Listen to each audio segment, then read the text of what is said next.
Hi, my name is Travis Martinez. I am playing the Riddler in The Dark Knight Triumphant, and this is episode 2 of the Bat Vlog. Bad vlog. That's where I forgot to mention. We're also saying bad vlog. Yeah, you gotta have the na na na na na na na. We're watching episode 2 of the Bat Vlog with Michael Petzoldt, Travis Martinez, and Chad Eshelman, each playing a major role in the film. The classic, iconic villains. Travis, since I can see it best right now, let's start with you. You come from a theater background. Tell us a little bit about it.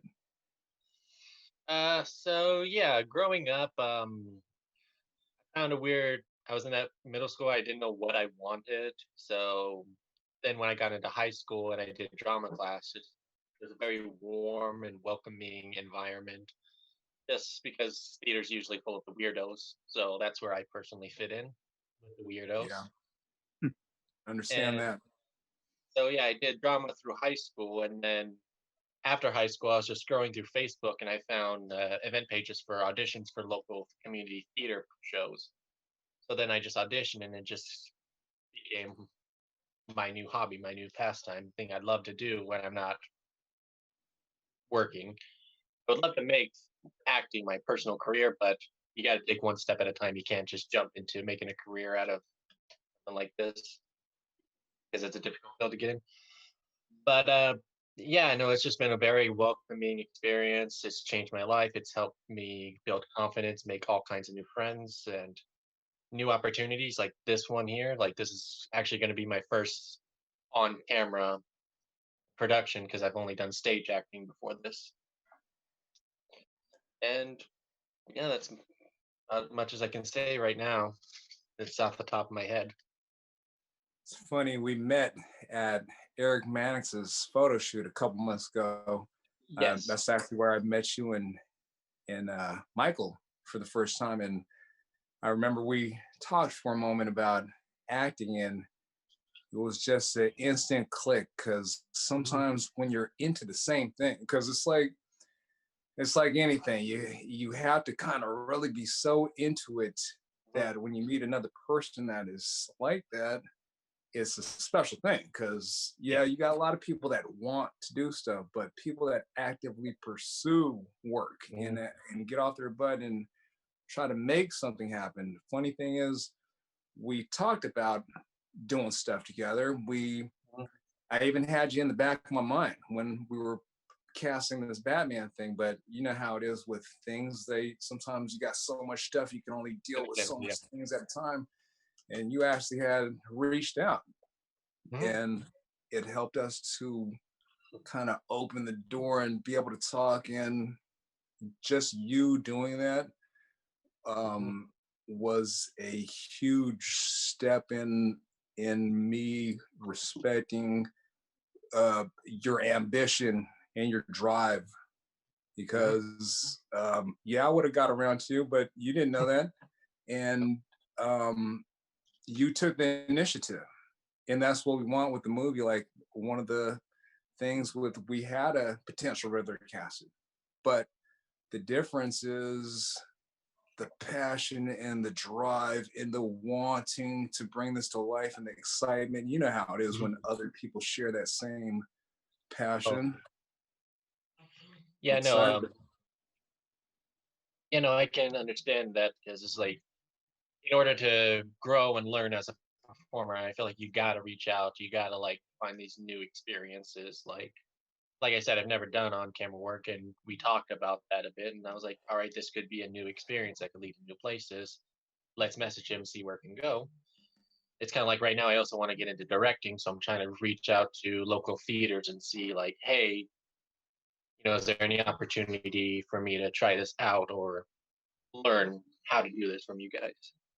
Yeah, well, it's all about working, consistently working. Sometimes it doesn't matter what it is, just as long as it's something. Like, to say it's a directing role that you end up getting, say it's a story that you don't care for, but it's still a shot and it's still a chance to show what you can do. Exactly. So, I've done opportunity. Yeah, I've been doing community theater for like 4 years now, and over the course, I've done like 16, 18 shows, and that's a lot for like a, most community theater actors. Most do like maybe 2 or 3 a year. I'm actively auditioning and putting myself out there. Yeah. Because it's like I said, it's what I like to do in my free time, and each show helps me learn and grow and do something different. And even if it's a show I don't like, I always give it my all. Or if it's a show I don't know, I'm always like, I would love to be a part of this. Yeah. Because it's like, for example, I think my first real challenging show was White Christmas a few years ago, and that was one hell of a dance crazy show. It was the first time I ever tap danced in my life. Yep. And I was up there with people who have been doing tap dancing for like 15, 20 years, and I was able to still keep up because, I put myself out there. I wanted to learn. I got with the choreographer and all that, and we really, what's the word I'm looking for? Really Helped me to get up to that point. good. I think it's the best way I can put that. It's one of the things about actors, they're willing to do whatever it takes to bring that character to life. And it's one of the reasons why I knew, talking to you that day over the phone, that I knew that you had it. And I'm so glad that we were able to talk that day and make this happen, because I just can't wait to see what you do with the role. The lines are so complex, some of them, and they're such long pieces of dialogue that it needs to be presented in the correct way. And I just have a feeling that you're just gonna destroy it right there. Yeah, I will definitely do my all. Like, I'm one of those people who's like, if you're not giving it 100%, don't even bother, because it's like there are people out there who want to be there. It's like you said, you had another potential Riddler, but then I got brought on. It's because like you gotta want to do something with this. What's interesting is I found inspiration from a place I wasn't expecting it a couple weeks ago when I was at the dollar store and I picked up a DVD of is it here? Batman Assault on Arkham. Oh yeah, it's a good one. Because I was just at the dollar store and I just like, oh, I've been willing to watch this. I'll pick it up. Didn't know the Riddler was in it. And I really love that interpretation of the Riddler. It felt like he fit that realistic tone type that Christopher Nolan established, that you said that we were inspiring this film off of. Yeah. And then when I found out he was voiced by the guy from Criminal Minds, I was like, that's actually a pretty good inspirational type of place. The way he talks, the way he presents everything with sheer confidence, like, I'm very intelligent and I know it. Yeah. So that's kind of what I want to kind of bring to this. I've been also thinking of like other things that we could add to his character to add more to that than just, like, oh, he's an intelligent guy. Because I remember a couple years ago, I was watching a video where somebody was like casting his choices for Batman villains. And he brought up a characteristic of the Riddler that I kind of want to play with a little bit. And it is that need, a compulsion to confess his crime. So I'm kind of thinking that's a trait I kind of want to explore a bit with the Riddler. It's like something in him that wants him to actually confess his crimes, but of course he doesn't want to full out do that and go to jail. So he leaves these riddles as a way to get around it. Something that we could possibly play with. Yeah. Making him more than just like, oh, it's my gimmick. It's more like, oh, this is like something I'm trying to do to not fully go to jail, but also help me deal with these things that it's forcing my mind to do, if you know what I mean. Yeah, it's like a compulsive disorder where that is uncontrollable, but it to him is just shows his ego almost sometimes, because he needs to show you that he's better, that he's smarter than you. And yeah, he's one of my favorite Batman characters.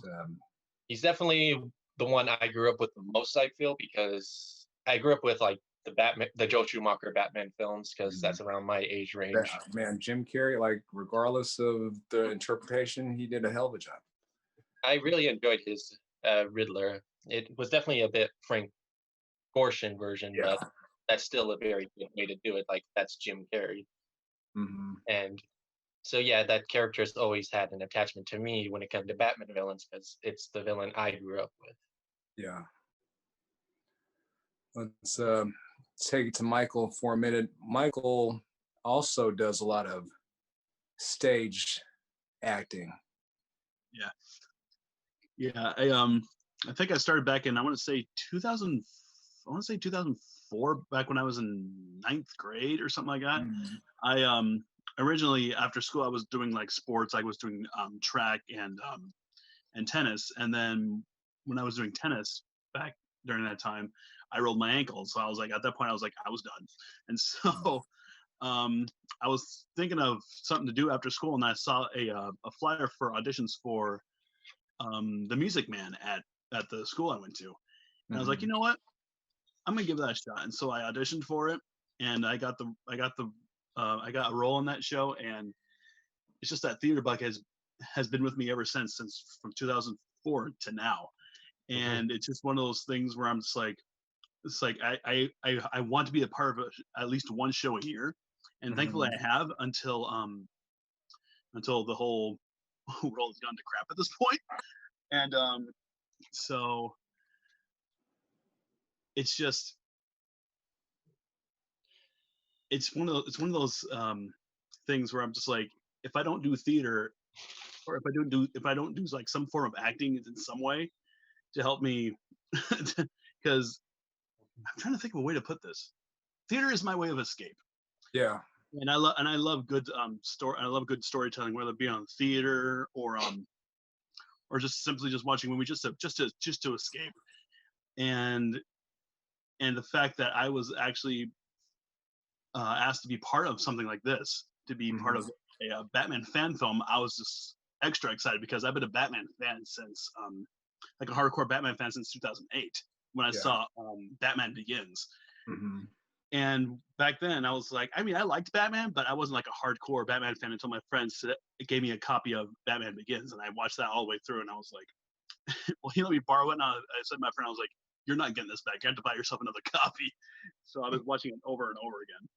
Yeah. And then, I just, ever since 2008, I've just been a huge Batman fan. And I was just really excited to be part of this fan film as Dr. Hugo Strange, which I am so stoked about.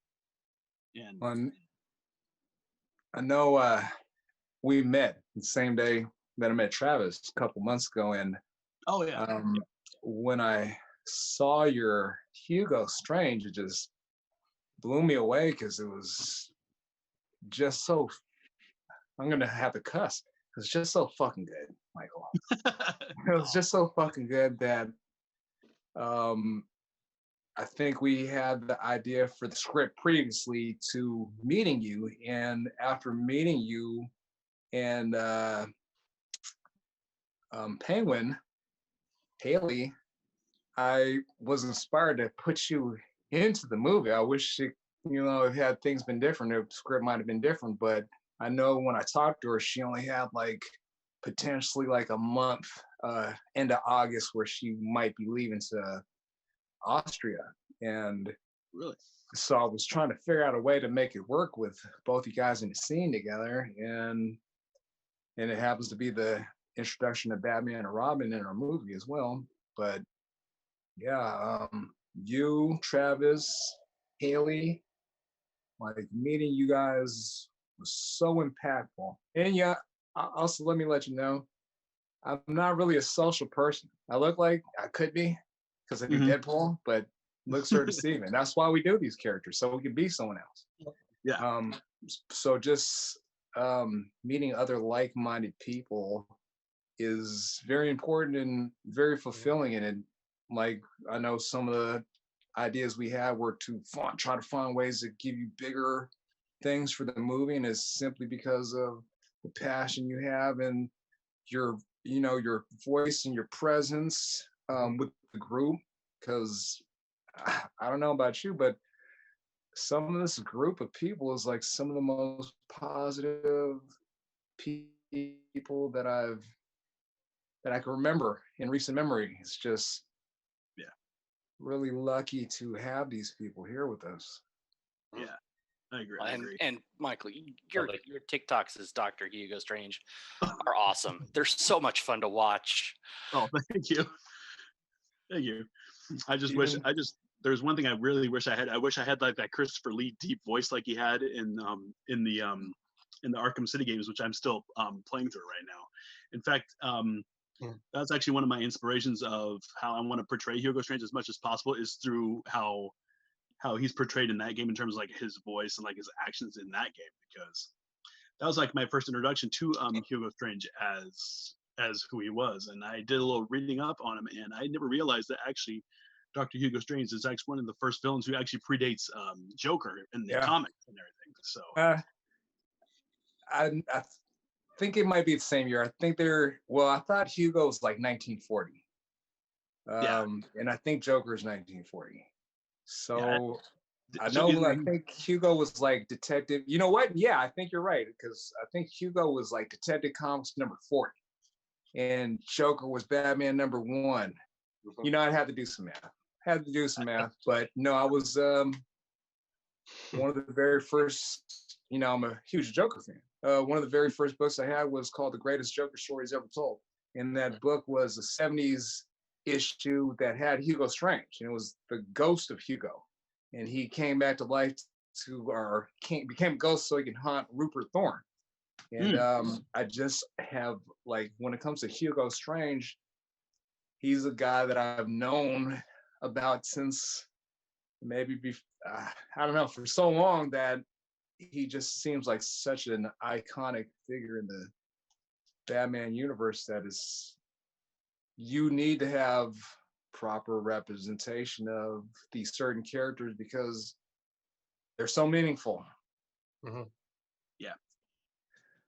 Chad, I know you don't quite have the acting background that these guys have, but you do a lot of cosplaying, and you kind of, in a way, do a lot of acting through cosplay.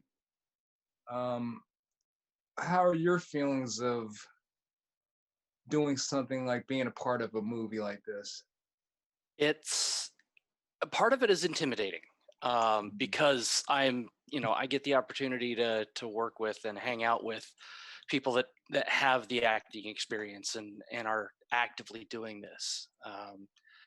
My acting experience was almost 40 years ago when I was in like grade school, and you don't really keep a lot of that in memory.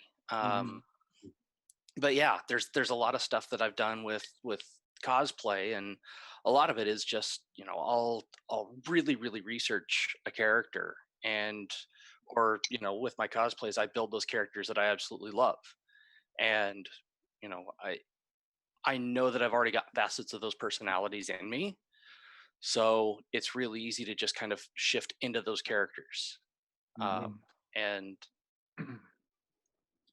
when you asked me to do Ventriloquist and Scarface, it was something new for me, kind of intimidating, but in a good way, that I'm working with people that do have acting experience, and hopefully I'll be able to pick up some good tips and tricks and pointers and learn a few things as I go along, and then just talking about how I really kind of I do a lot of cosplays for personality traits that I already grasp onto. And I was admitting that I'm definitely a bigger Marvel fan than I am DC, but I don't know of anybody who didn't grow up with at least some flavor of DC, and especially Batman, Superman growing up. One of my prized comics for a long time was the Batman number 400 that had the Stephen King intro. That my younger brother destroyed it, and that's a different story entirely. But when you reached out to me and said, hey, I really wanted you to do Ventriloquist and Scarface, it was just like, this sounds like a lot of fun, because it's something that is completely out of my normal realm of knowledge, and it gave me something else to kind of research and play around with. So I went and I looked up everything on Ventriloquist and looked at what his origins were, and how he developed the character Scarface, and kind of went with that one. But then in having the conversation with you on how you wanted to kind of take this more in the Dark Knight series and more grounded in reality, I decided to go ahead and jump in and do a little bit more of the psychology research and look at some of the different things with how him watching his dad get killed as a kid, how he would fixate on that, and kind of build the character up from there. So I think maybe in the fact that not having the acting experience and just kind of having the research experience gave me a lot more freedom to kind of play around with what I want to do with the character. Well, I know one of the ideas behind thinking of you for the character was the relationship that Eddie has with his symbiote, and the kind of symbiotic, but at the same time, two different personalities. And of course, they sometimes mesh for him, but one of the ideas that brought us to think of you for the role was the fact that, in a way, you kind of work some of those details that are a little bit similar here and there, some little similarities. Yeah, I definitely never really thought about it that way, but at the same time, we had the conversation when I really started kind of getting into it, where one of the things that I thought would be kind of fun was, rather than take kind of the true stereotype Scarface that I think most people would know from Batman the Animated Series. Yeah. And they kind of kept that rolling in the comic books as well. But to make it a little bit more realistic was to turn down that stereotype. It's not just the classic, like, old school 30s gangster, like horribly thick Bronx accent kind of thing. And kind of ground it more in the reality of, did we lose Travis? If he might have had a connection issue, but the link should still be up in front of him. Just wanted to make sure. But decided to kind of look at it in more of a reality-based piece, where it was, he saw his dad get killed in a mob hit as a child, and it created that fractured personality disorder. But then also start looking at it as, what would he do with Scarface? If he created this other personality, would he look up to it as a father figure? And kind of built up that type of relationship with it. So kind of add that extra element of just completely twisted mentality behind it, of him being like super protective, which we have in the script, and his reaction that we had talked about in there too. So just be able to, like, really kind of blow people's minds with what we can do with this character, because he's not one-dimensional in the comics or in the cartoons, but he's not really well flushed out to a point that everybody would just be completely blown away by it. Yeah. No, that's the beauty part. I know when we were first discussing the role, was the freedom to kind of reinterpret in a new type of a way, which is one of the great things of not having certain characters already translated to film, is it leaves a lot open to kind of explore for you as an actor, to kind of flesh it out, to make them your own, and you were doing some of the lines yesterday. We had a reading yesterday, and like the way you were doing some of those lines and the visuals that I was getting in my head, you were indistinguishable from one of the actors. So regardless of lack of actual experience, when you hear it and I picture it, it's seamless. So no one would, and that's one of the beauty parts about this thing, is it seems like we just have the right people that just have the right things to bring to this whole production. And it's just so, every day it's better and better. Like, it's unbelievable. Yeah, I did like the comparison of my Scarface voice to that of Chucky. Yeah, yeah. And you know what? I wouldn't even have thought of that. And then he mentioned it now, and it kind of like there are elements of that, and that actually makes it like it compounds it into something even more special. Because I don't know, it's like it's almost like I don't know, you tapped into something. Maybe it's the same thing Brad taps in when he does that role. It's hard to say. All I know is hearing you do the lines and listening to it, it's gonna blow people away when they see this thing. And if they could just hear one of the lines, and we'll do a line reading for promos, and we'll get one of your lines on there, and man, you're gonna blow people away with this thing. Now, if I could actually just learn to be an actual ventriloquist, we wouldn't have to worry about camera We could tricks. always, if you want, we could always have you come in, do a voiceover. We might. Yeah, I think that might be a great idea. And just, have all of Scarface's lines recorded, and then I can just play off of that. Yeah. I think would be. Anthony. Uh-huh. On that point, I actually know somebody with a voice recording booth. So he's always willing to let people use it. So if we need that to record, it's like it's a professional sound booth. He has it all padded. He has a professional microphone and video editing and sound editing equipment. That sounds good. Well, that's awesome. All the resources you got. Here's the thing about Travis here is he started as an actor, but he's slowly becoming a producer because he's brought so many, he just knows so much. And you're an asset, like I said, and in a very important part of this project. He introduced me to Robin Gunner, Ton, who we just cast as commissioner, Alfred, big role. We're bringing in Keith probably tomorrow. He's playing, of course, the significant roles have been casted, but we got him the best Hinch role, which is Black Mask's right-hand man, Hinch 1.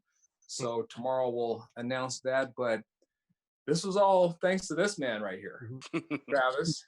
Yep. So we thank you for that. And, we just have so many helpful people because, like we said, we want what's best for the project. It doesn't matter how, hey, I want my friend to be in this. It's come to a point of evolution where we can't have slack for anybody, regardless of who you are, because we owe everyone more than that. We owe everyone to do the best job that we can. And it's the only way we can make the best thing we can make. And that's it. So Travis, he's got a lot of friends out there. Travis, why don't you tell us about your first experience with Batman? I know you mentioned it might have been the Batman Forever. Tell us exactly, what is your first experience? Growing up, I think it was just like I would watch the films, but like I said, given that I was born late 90s, 98 to be exact, of course, the films my parents would put on would be the most recent ones, and that being Batman Forever, Batman and Robin. But I always lean more towards Batman Forever. There's just something about that I always liked a bit more. And I think as an adult, after being part of this nerd community, it's a pretty common sense people prefer Forever over Robin. But so it's been a point where I just don't remember a time in my life where Batman I didn't know. And there was even times, of course, as a kid, you want to be Batman. You want to grow up to be like him. And I mean, it's not really much to say because, like I said, it's just mostly watching those films. But as an adult, like, you experience yourself more with the different variations of Batman. I remember one time we were at a pawn shop and I found a VHS tape of Batman. I got super excited. But of course, when your only experience of Batman is Batman Forever, and then all of a sudden you're watching an Adam West Batman movie, it's a completely weird experience. So that was the first time it's been in like, this is completely different than what I know. So that led me on a journey of like discovering the different variations of Batman, all these different characters, and the different ways people have brought them onto paper, film, video games and all that. Yeah, I think this is 81st year this year. And I I think know, just right? after so many years, you just get a chance to kind of do a little bit of everything. And I think that's kind of what makes him so iconic, is that he's been expressed through different ages and different times so And often. even after 81 years, there's still many different ways people are playing him. It's like, Yeah. right when you think like every version's been done, they come out with like Lego Batman. Mm-hmm. Will It'll blow you away too. It's like a completely different take, but still fits within his character. And to be honest, like out of films that have been in theaters, other than maybe Mask of the Phantasm, Lego Batman is probably one of my favorite Batmans. Yeah, Just well, because it actually focuses on Batman and his struggle and like his whole like not wanting to be a family. Yeah. No, So it's one that focuses really on him, whereas a lot of other films are like on his villains or just like how he came to be, but not like what's going on up here. That's why we wanted to take this movie and kind of examine more of that. It's a small departure from just straight all action scenes, but it's important to show that side because, like you said, that's a side you don't often get to examine, especially when you put him with the entire family, because Batman is a man of few words when it comes to emotions. And sometimes these other characters have to help express his emotions and his situation as an ensemble because he refuses to do it himself. Yeah. So I mean, that's also what I love about a lot of his side characters, is just like his interactions with them. Because Batman is a very complex character. It's just like he's a character that only trusts himself to handle a problem, but at the same time, when you take a character like that and see him trust characters like, for example, Alfred, like the only man in the world he truly trusts. And I know a lot of people don't like Batman Ron, but I will say like his interactions with Alfred in that film were actually very touching. You genuinely feel like that Batman and that Alfred had that deep connection from just being there for their entire lives, or Bruce Wayne's entire life. That's I think that's the thing people sometimes forget about Alfred is he's pretty much Batman's father at this point in time. He's more than just a witty butler. He is like the father figure that he lost, and you know, it's like the one who helped him grow to be what he is today. Michael, yes, tell us about your first discovery of Batman as a kid. Well, I was born in the late 80s, and I was actually watching bits and parts of the animated series on its initial run on TV. And I remember watching that next to like Power Rangers and all the Disney movies that I had growing up when I was a kid. And I remember distinctively liking Batman more and everything, but I wasn't a huge mega fan of Batman. And so when it was on, I would watch it, and then I would go over to my friend's house and we would play. I forget what Batman video game it was, but it was like the side-scrolling beat 'em up Batman. One of those. It was either the SNES or NES version, but I can't remember. But yeah, it was my initial introduction to Batman was through the animated series. And looking back on it now, whenever someone says Batman, who's the first Batman you think of? And most of my friends would either say like Christian Bale or Michael Keaton, but for me, it's Kevin Conroy. Yeah. And been the most consistent. Yeah. And it's like I look back at the animated series now, and I was listening to a podcast recently, and someone actually put it really well that how do you put it? It's like you look at the Batman animated series like today, it looks like it could have been made like today, even though it was made back in the early 90s. It looks like it could be, most of it could have been made today. And it's like one of those animated series that's just timeless. You could just watch it anytime, and it's totally like believable now. And that was my introduction to Batman back when I was a kid. But I wasn't like I said, I wasn't a huge mega fan until I finally saw Batman Begins. And then after that, it was just ironclad. I'm a huge Batman fan, and then I actually went back and bought Batman 89 and Batman Returns, and I actually bit the bullet and I actually went back and bought Batman and Robin and Batman Forever. Yeah.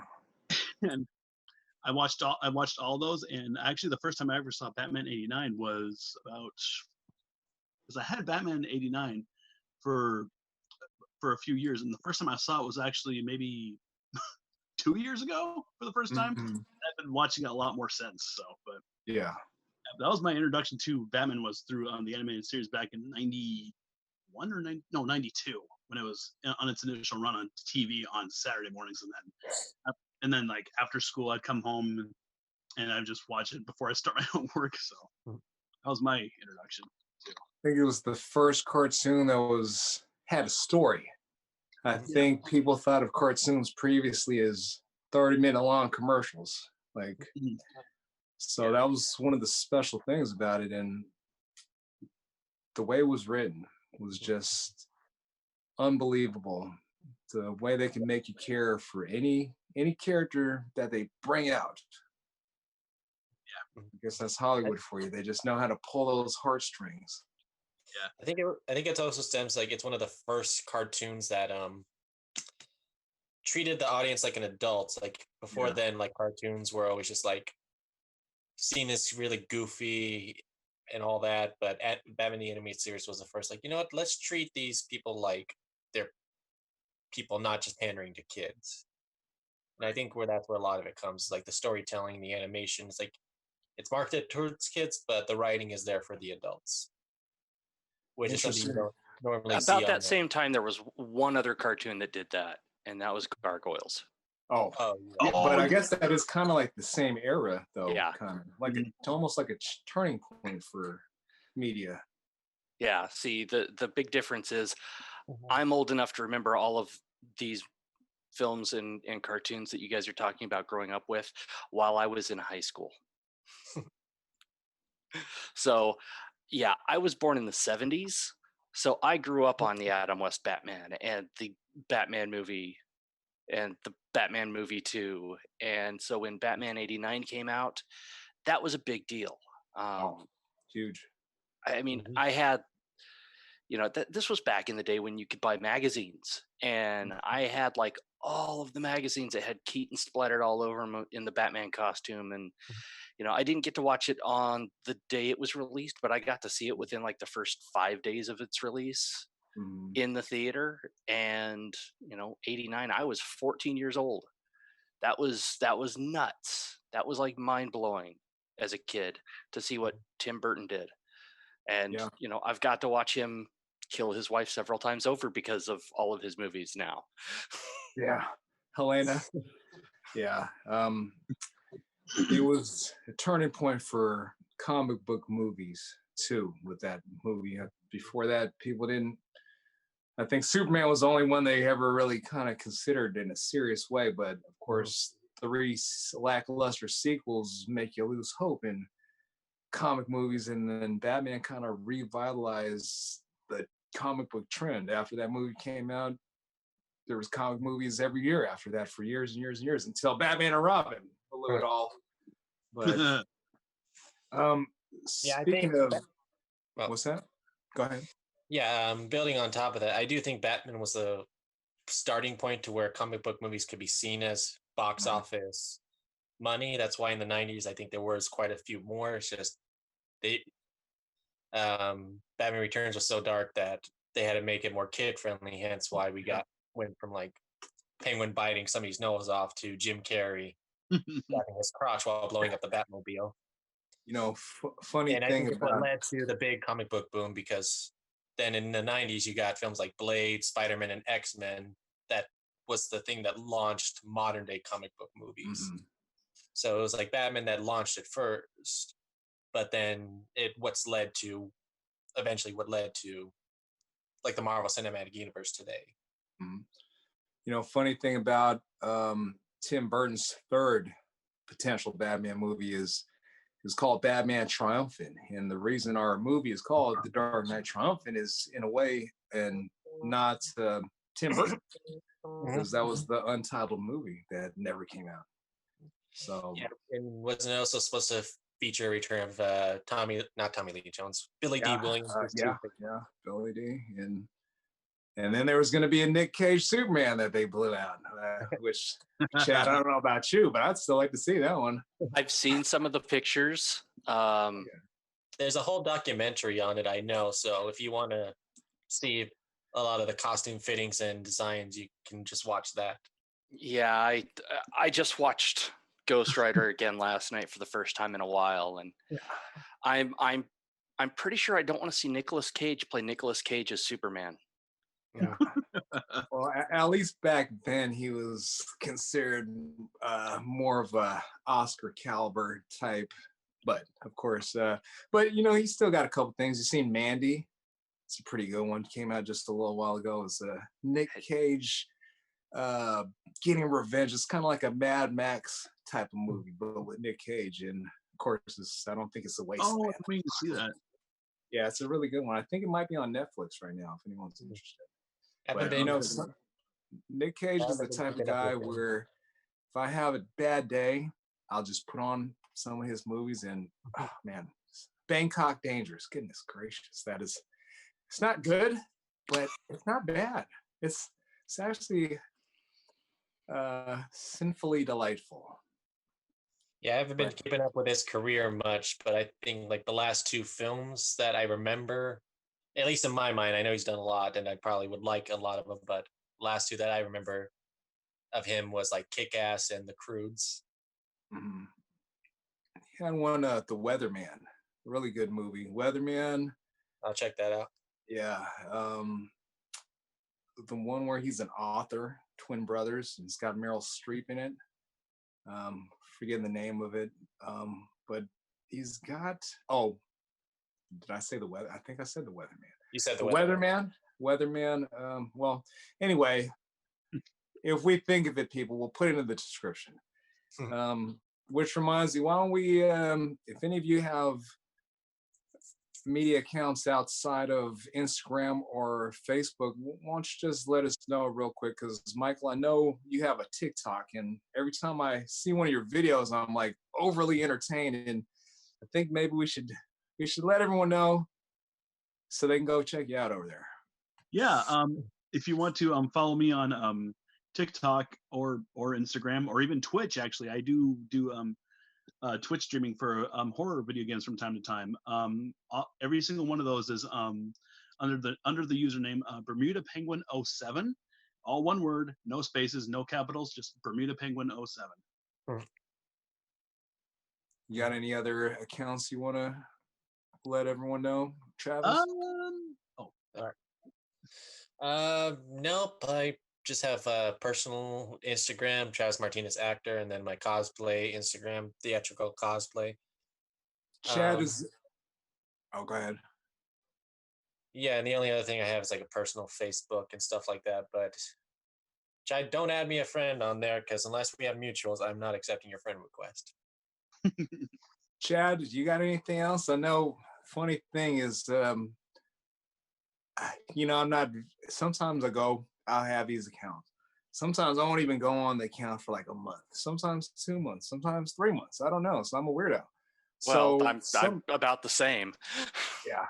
So I didn't even notice for like 2 months that I wasn't following you because you had changed accounts. And then I felt so freaking bad when we finally talked. And I was like, why am I not following Chad? And I had to refollow. And I thought I was like going crazy. Like, I know I didn't unfollow him. And then we had talked because I don't know if people know sometimes you need to step away and you just need some time. And I mean, we're all just people and we need what we need so we don't go fucking crazy. So yeah. Yeah, I did. It's been a while back now, but yeah, at one point there was a lot of stuff just going on online that I, mentally could not deal with. So I quite literally put a Instagram story that just said, F this, I'm out. I shut down the account, changed the password, didn't write it down, completely forgot it. So yeah, I killed off an account the best way I knew how. And then it was probably about 6 weeks later, I finally jumped back on. I was like, okay, I can do this. I can manage it a little bit better now. And yeah, so, it's as much my fault Probably more so because I signed back in, and then I was trying to catch up with everybody that I was following before, and it was, you know, one of those where it was just like ships passing in the night. Yeah.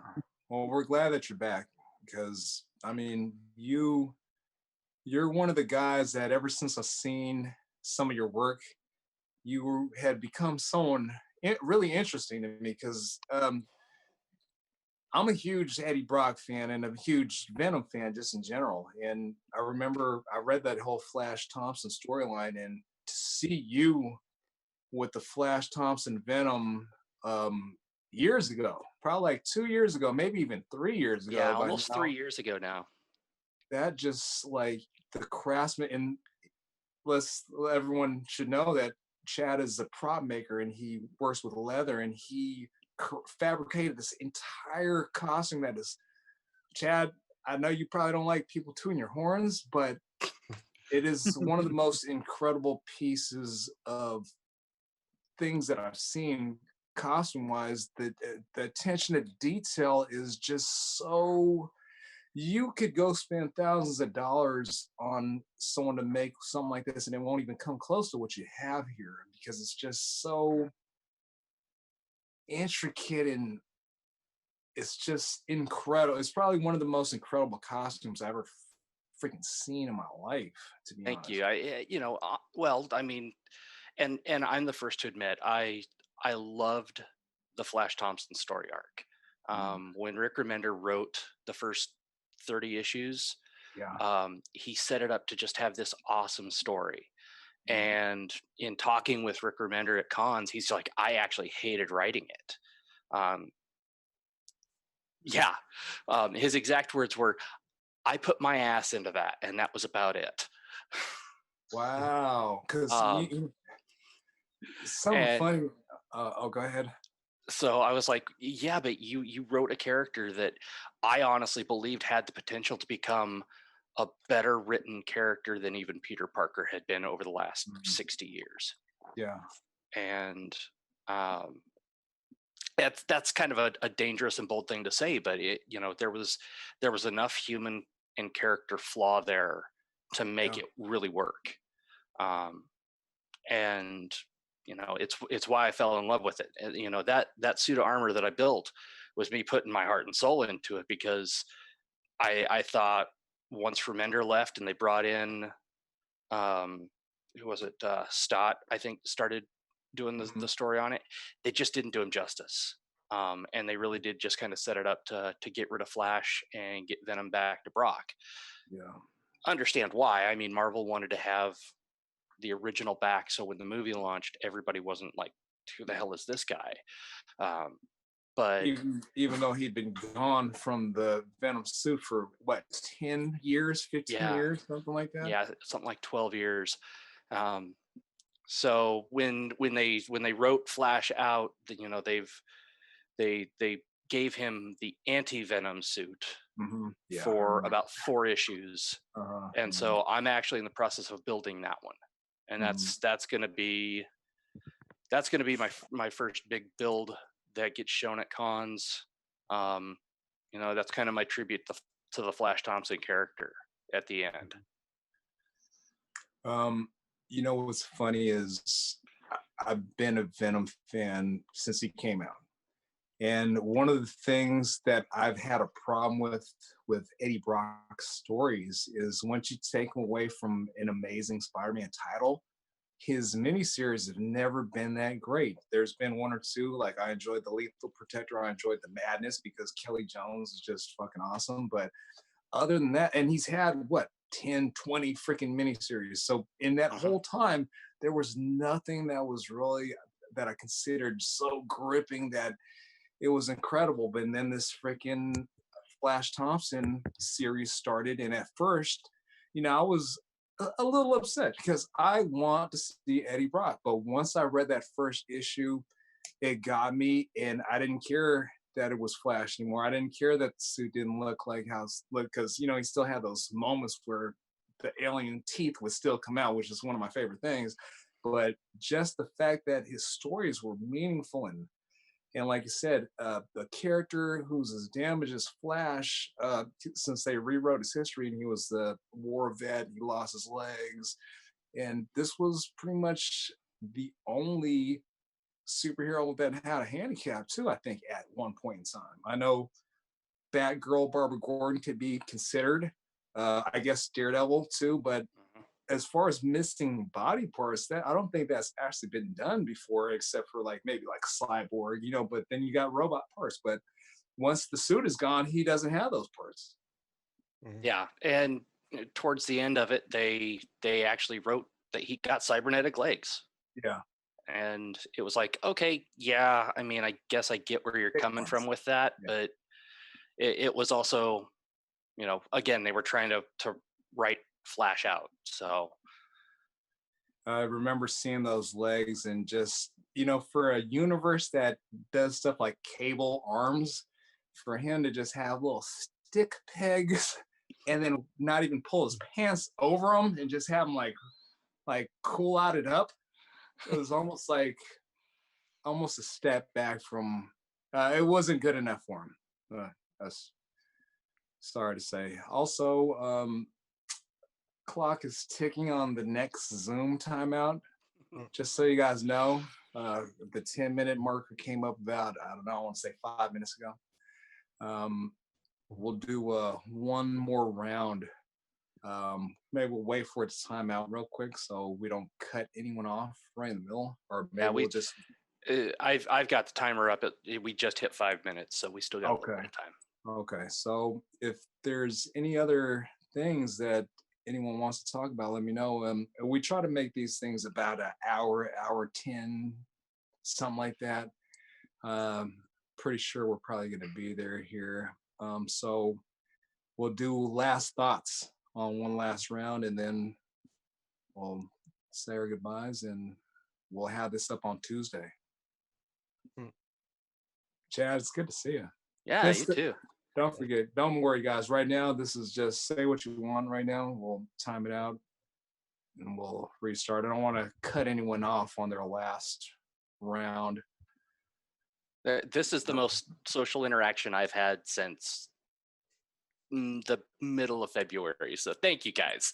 Well, thank you, because, you know, I might seem, like I said, I might seem like I'm outgoing, but man, I leave my house to go to Walmart and Target, and it's only to look for action figures. If it's not that, that's it. That's all I'm freaking doing, or working on doing something like this. That's what we're doing now. You guys in the group give me faith in humankind. So that's misplaced here. I just have a good feeling about you guys, and I couldn't be happier with who we have associated with our movie, man. I just feel like this is meant to be. All the pieces, all the people, they're just coming together, and it's perfect. Yeah, it'll be exciting to see who we can land in those last couple of roles that we need. Well, we have a lead on. Well, I've been trying to freaking fill that damn Montoya spot for a long time, and now, you know, Greg and Eric both had a suggestion for Talia, so I wanted to hold that off. I was going to talk to them first and see where they're at, and then Eric Franklin came on and mentioned that lady for Montoya, and then all of a sudden, Greg sent me a message like, "She would be a great Talia." And I'm sending him a message like, "You need to find me a Montoya." This is like the freaking Hoptown thing, Michael. Sorry. And did you send him your measurements so he could know that there's pressure from both sides? I did. I sent him. What I thought was the message saying is like, "Hey, I sent you my measurements and everything," and I actually accidentally sent him the 3 headshots first. And then I was like, "Oh wait, I gotta look up the measurements and everything." And but yeah, I sent him the measurements for the helmet, which I'm so stoked about because I need to replace my my current Bane mask anyway because it's rubber and it's ripped pretty good. So, but hopefully that'll hopefully that's all the measurements that he needs for that. So, and if he needs anything more, I'd be happy to do it because I finally found my measuring tape, which I've been missing for the last 3 months. So, yeah, those measuring tapes have a way of just being somewhere they're not supposed to be. oh god, no kidding. That's why I've got 3 of them, and I know where 2 of them are at this point. That's it's a lot more than I can say. I always think, I try to put things back where they go. I'm sure Chad, being a handyman and prop creator with your tools, there's always a certain place that you need things to be, so you can always find them. And they're never there. That's my problem. I try to be that way, and then I'm like, where the hell is that thing at? And it'll be in some, like, I'll be like, I know I've seen it all week. I've been seeing it all damn week. Where the hell had I been seeing that at? That was a pair of my leather scissors yesterday. Yeah. It's like I've seen them 8 times in the last 24 hours. Where? When you get a little further along on Scarface, let's do a little prop episode where we just talk about how you make props and different things like that. I think that might be fun. Well, Scarface, I'm kind of cheating on. I actually found a 3D print file, and so I have a full spool of 30% wood fill PLA, and we're going to start doing the prints probably this week. Final thoughts on going forward with the production? Looking forward to it.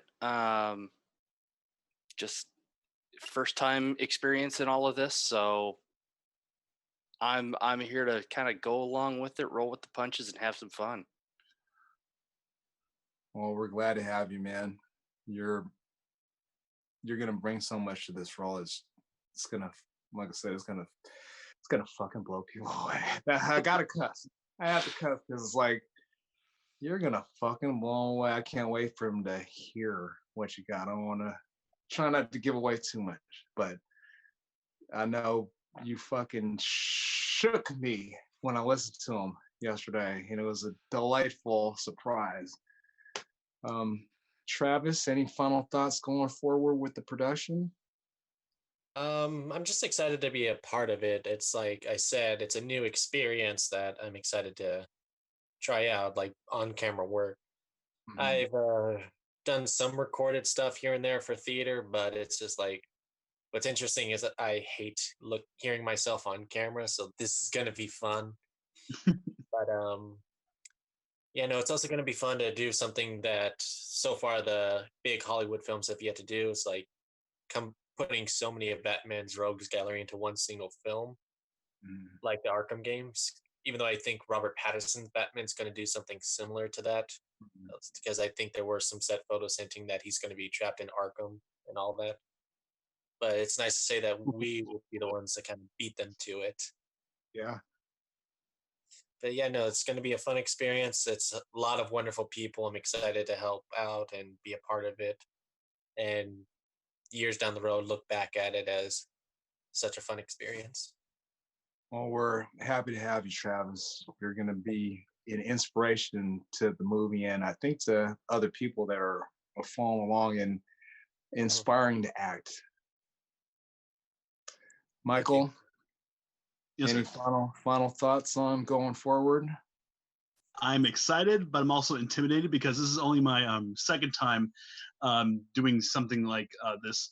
Acting for like a recording for the internet. The first time I did it was I was a zombie for like 5 seconds in another video back, I want to say 5 years ago. And I thought that was intimidating, but this is going to be intimidating too. But I'm also insanely excited for it, so I kind of canceled that out. But I mean, I'm ready. I'm ready to be a bad guy for this. I'm so ready. I love being bad guys. So, bring it on. Let's do it. I think from what I could tell from what I see from you in the messages is that you might be nervous, but you seem like you're just going to destroy this thing too, and it's going to be perfect. Guys, check out his Hugo videos because he's got some pretty amazing stuff. We'll put a link down there. And I want to thank everyone for coming on the Bat Vlog episode 2. We'll have everyone's media in the description. So make sure to check everyone out. And We'll see bring you next Solomon episode. Grundy some pants. Bring us some pants. And bring those pants back here next week. Same bat time, same bat channel. Subscribe, share, like, do all that stuff. Tell your mom. Tell her bridge club players. Tell the guy at the gas station. They all want to know. They want to see this. And we want them to see it. We'll see you next time, everyone. Thank you for having me. See you. Hey, Thanks, everybody. Thanks, everyone. thank you.